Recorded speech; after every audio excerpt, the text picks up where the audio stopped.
Ferromagnetism ferromagnetic മെറ്റീരിയലുകൾ നമ്മൾ external field വെച്ച് കഴിഞ്ഞാൽ സ്ട്രോങ് ആയിട്ട് അട്രാക്ഷൻ കാണിക്കും. അതായത് മാഗ്നറ്റിസിന് ഈസി ആയിട്ട് വിധേയമാകുന്ന ഒരു മെറ്റീരിയലാണ് ഫെറോമാഗ്നറ്റിസം. അതിൻ്റെ സസെപ്റ്റബിലിറ്റി എന്ന് പറയുന്നത് വളരെ വലിയൊരു വാല്യൂ ആണ്, പോസിറ്റീവ് വാല്യൂ ആണ്, വലുതാണ്. മ്യൂ എന്ന് പറയുന്നതും പോസിറ്റീവും ലാർജ് വാല്യൂ ആണ്. അപ്പോൾ ഈ സസെപ്റ്റബിലിറ്റി ഉദ്ദേശിക്കുന്നത് മാഗ്നറ്റിസിന് എത്ര എളുപ്പത്തിൽ അതിനെ മാഗ്നറ്റിസ് ആക്കാൻ പറ്റുമോ അതിൻ്റെ അളവാണ് ഈ കൈ എന്ന് പറയുന്ന ടൈം കൊണ്ട് ഉദ്ദേശിക്കുന്നത്. സസെപ്റ്റബിലിറ്റി കൊണ്ട് ഉദ്ദേശിക്കുന്നത് എത്ര പെട്ടെന്ന് അതിന് മാഗ്നറ്റിസ് ആക്കാൻ പറ്റും എന്നുള്ളതിൻ്റെ ഒരു പാരാമീറ്റർ സൂചിപ്പിക്കുന്ന പാരാമീറ്ററാണ്. മ്യൂ എന്ന് പറയുന്നത് അതിൻ്റെ ഉള്ളിലൂടെ മാഗ്നറ്റിക് ഫീൽഡ് കടത്തി വിടാനുള്ള പെർമിറ്റ് ചെയ്യാനുള്ള കഴിവിനെയാണ് മ്യൂ കൊണ്ട് ഉദ്ദേശിക്കുന്നത്. അപ്പോൾ ഈ ഫെറോമാഗ്നറ്റിക് മെറ്റീരിയൽസിന് ഈ കൈയുടെയും മ്യൂവിൻ്റെയും വാല്യൂ കമ്പാരിറ്റീവ്ലി മറ്റെല്ലാ മെറ്റീരിയലിനേക്കാളും കൂടുതലാണ്.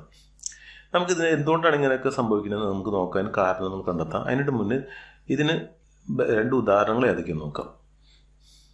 ഫെറോമാഗ്നറ്റിക് മെറ്റീരിയൽ എന്ന് പറയുന്നതിന് ഏറ്റവും നല്ല ഉദാഹരണം സോഫ്റ്റ് അയൺ ആണ്. അപ്പോൾ സോഫ്റ്റ് അയൺ, അൾനിക്കോ ഇതൊക്കെ തന്നെ ഫെറോമാഗ്നറ്റിക് മെറ്റീരിയൽസുകളാണ്. അപ്പോൾ ഇതിനെക്കുറിച്ച് നമ്മൾ പിന്നീട് പഠിക്കും. സോഫ്റ്റ് അയണിനെ കുറിച്ചൊക്കെ ഇത് ട്രാൻസ്ഫോമർ കോറായിട്ട് ഉപയോഗിക്കുന്നതാണ്. അതിന് കാരണം നമ്മൾ ഡിസ്കസ് ചെയ്യും. അപ്പോൾ സോഫ്റ്റ് അയണോ അൾനിക്കോ ആണ് ഫെറോമാഗ്നറ്റിക് മെറ്റീരിയൽസിന് നല്ല ഉദാഹരണങ്ങൾ. ഇനി നമുക്ക് ഇതിൻ്റെ ഫെറോമാഗ്നറ്റിസം വളരെ സ്ട്രോങ് മാഗ്നറ്റിസം കാണിക്കുന്ന മെറ്റീരിയലാണ് എന്ന് നമ്മൾ പറഞ്ഞു കഴിഞ്ഞു. എന്തുകൊണ്ടാണ് അത് കാണിക്കുന്നത് നോക്കാം. അപ്പോൾ അത് മനസ്സിലാക്കുന്നതിന് വേണ്ടി ഞാൻ ഫെറോമാഗ്നറ്റിക് മെറ്റീരിയൽസ് വരയ്ക്കുകയാണ്. ഇവിടെ ഫെറോമാഗ്നറ്റിക് മെറ്റീരിയൽസ് വരയ്ക്കുമ്പോൾ നിങ്ങൾക്ക് മനസ്സിൽ വേണമെന്നുണ്ടെങ്കിൽ സോഫ്റ്റ് അയൺ എടുക്കുക. അപ്പോൾ സോഫ്റ്റ് അയൺ ആണ് ഇവിടെ വരച്ചെന്ന് വിചാരിക്കാം. ഈ സോഫ്റ്റ് അയണിൻ്റെ ഉള്ളിലുള്ള ആറ്റങ്ങളൊക്കെ തന്നെ മാഗ്നറ്റുകളാണ്. കാരണം എന്താണ്, അതിലുള്ള ഇലക്ട്രോണിൻ്റെ കറക്കം കൊണ്ട് ആറ്റം എന്താകുന്നു, മാഗ്നറ്റിസം കാണിക്കും. അപ്പോൾ അതിൽ ഈവൺ പെയേഴ്സ് അല്ല, ഓഡ് പെയേഴ്സാണ് ഫെറോമാഗ്നറ്റിക് മെറ്റീരിയൽ ഉള്ളത്. അപ്പോൾ അതുകൊണ്ട് അത് നെറ്റ് മാഗ്നറ്റിസം കാണിക്കും. ഇനി നമ്മൾ ഈ മെറ്റീരിയലിൻ്റെ ഒരു പ്രത്യേകത മറ്റു മെറ്റീരിയലിൽ നിന്ന് പാരാമാഗ്നറ്റിക് മെറ്റീരിയലിൽ നിന്ന് വ്യത്യസ്തമായിട്ടൊരു സ്വഭാവമുണ്ട്. അതെന്ന് എന്താണെന്ന് വെച്ച് കഴിഞ്ഞാൽ ഇത് ചില റീജിയണിൽ ഇവിടെ അറേഞ്ച്ഡാണ്. ഇപ്പോൾ ഞാൻ കാണിക്കുന്നതെന്ന് വെച്ചാൽ ഇതിൻ്റെ ഉള്ളിൽ ആറ്റങ്ങൾ അറേഞ്ച് ചെയ്ത് വന്നിരിക്കുകയാണ്. ഇത്ര റേഞ്ചിൽ ഇത് അറേഞ്ച്ഡാണ്. ആ സമയത്ത് ഇവിടെ വേറെ റീജിയൻ ഉണ്ട്, അതിന് ഡൊമെയിൻ എന്നാണ് പറയുക. ഒരു റീജിയണ്, ഒരു ചെറിയ സ്മോൾ റീജിയൻ ഉണ്ട്, അതിന് ഡൊമെയിൻ എന്ന് പറയും. അപ്പോൾ ഞാൻ ഈ ഡൊമെയിനുകളാണ് വരയ്ക്കുന്നത്. അവിടെ ഉണ്ടാകുന്ന ആറ്റങ്ങളൊക്കെ തന്നെ അറേഞ്ച്ഡാണ്. അപ്പോൾ നിങ്ങൾക്ക് നോക്കിയാൽ മനസ്സിലാക്കാൻ പറ്റും. ഈ ഡൊമെയിൻ അതേമാതിരി ഇതൊരു വേറെ ഡൊമെയിനാണ്.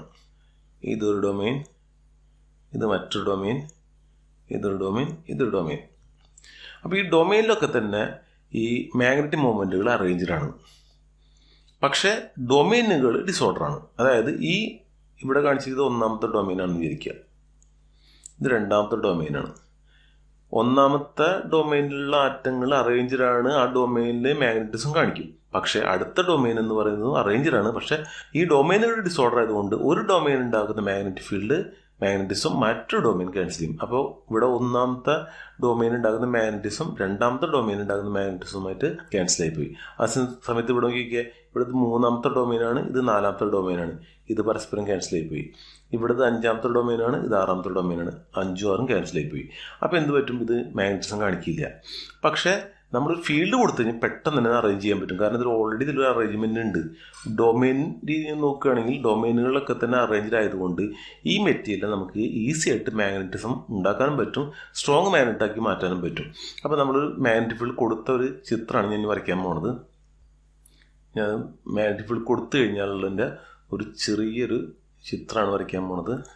അപ്പോൾ ഇവിടെ ഒരു ഡൊമെയിൻ ഉണ്ട്, ഇവിടെ ഒരു ഡൊമെയിൻ, ഇവിടെ ഒരു ഡൊമെയിൻ, ഇവിടെ ഒരു ഡൊമെയിൻ. അപ്പോൾ ഫീൽഡ് കൊടുത്തു കഴിഞ്ഞാൽ ഉടനടി ഇവരൊക്കെ തന്നെ അറേഞ്ച്ഡാവും. ഈ ഡൊമെയിനുള്ള എല്ലാ ആളുകളും ഫീൽഡിൻ്റെ ഡയറക്ഷൻ അറേഞ്ച്ഡായി, ഇത് അറേഞ്ച്ഡായി, ഇത് അറേഞ്ച്ഡായി.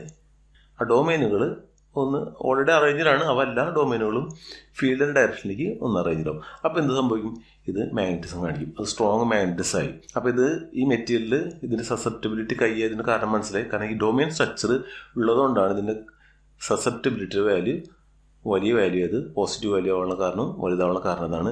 ഇതിൻ്റെ മ്യൂ എന്ന് പറയുന്നതും കൂടുതലുള്ള കാരണം ഇതിൻ്റെ മാഗ്നറ്റിസം കൂടുതൽ ഡെവലപ്പ് ചെയ്യുന്നതുകൊണ്ടാണ് ഇതിൻ്റെ മ്യൂവിൻ്റെ വാല്യൂ കൂടുതലായത്. പിന്നെ ഇത്തരത്തിലുള്ളൊരു അറേഞ്ച്മെൻറ്റ് പ്രത്യേകത, നമ്മൾ ഫീൽഡ് കൊടുത്തു കഴിഞ്ഞാൽ, ഇപ്പോൾ ഫീൽഡ് കൊടുക്കണമെങ്കിൽ മുന്നത്തെ അവസ്ഥയാണ് കാണിച്ചിരിക്കുന്നത്, ഫീൽഡ് കൊടുത്തു കഴിഞ്ഞിട്ടുള്ള അവസ്ഥയാണ് കാണിച്ചിരിക്കുന്നത്. ഇത് ഫീൽഡ് കൊടുത്തു കഴിഞ്ഞു ഇങ്ങനത്തെ ഒരു അവസ്ഥ കിട്ടിക്കഴിഞ്ഞു. ഇനി നമ്മൾ ഈ ഫീൽഡ് റിമൂവ് ചെയ്താലും ഇതിൽ ഈ അറേഞ്ച്മെൻറ്റ് ഒരു പക്ഷേ അത് കുറച്ച് നേരത്തേക്ക് നീണ്ടു നിൽക്കാം.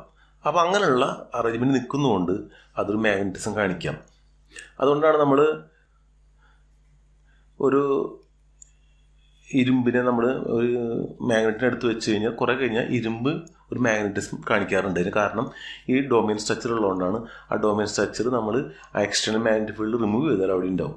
ഇപ്പം ഞാൻ പറയുകയാണെങ്കിൽ ഒന്നുകൂടി നമുക്കൊന്ന് നോക്കി നോക്കാം എന്താ പറഞ്ഞതിൻ്റെ അർത്ഥം. അപ്പോൾ ഈ ഡൊമെയിൻ സ്ട്രക്ചർ നിലനിൽക്കുന്നതുകൊണ്ട് ഇത് എക്സ്റ്റേണൽ ഫീൽഡ് റിമൂവ് ചെയ്താലും ഒരു മാഗ്നറ്റിസം കാണിച്ചുകൊണ്ടിരിക്കും.